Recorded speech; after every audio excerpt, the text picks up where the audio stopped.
Hello, today we're talking about the distributive law of multiplication.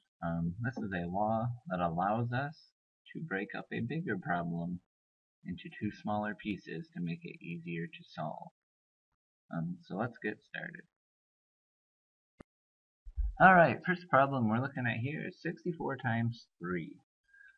So how the distributive law of multiplication works is like this. We can break 64 up into 60 plus 4.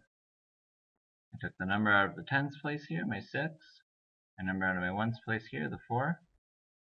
So 60 plus 4. And this is how that can make that multiplication problem a little easier for us. Instead of being 64 times 3, what we're allowed to do is we can go 60 times 3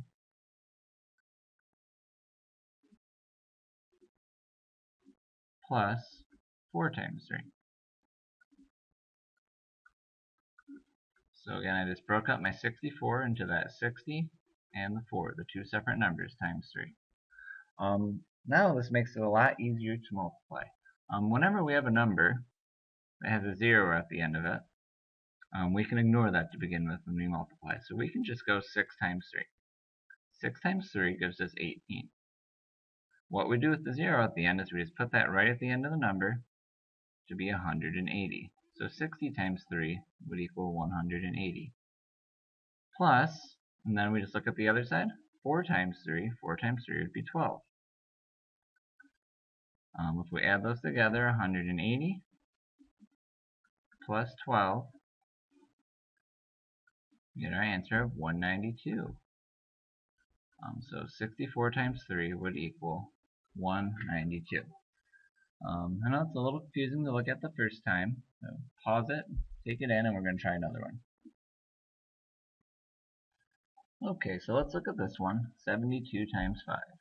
I'm going to tell you what to do step by step. Have you pause the video and then try it on your paper. So go ahead and copy down the problem, 72 times 5, on your paper now. Now the first thing I want you to do is pause your video, and I want you to split 72 up into our two numbers, so our tens place number and our ones place number. When you think you have that right, go ahead and unpause your video.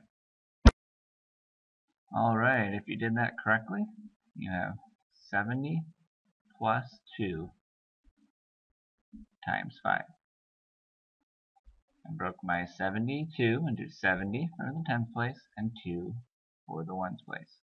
Now on your next step, I want you to multiply 70 times 5 and then 2 times 5 and put both of those answers below. So 70 times 5 and 2 times 5, and then put those answers below. Pause the video and try that now. Okay, so if you did that correctly, you did 70 times 5, and you should have gotten 350. And then you would have done 2 times 5, and you would have gotten 10. Our last step here we can do together.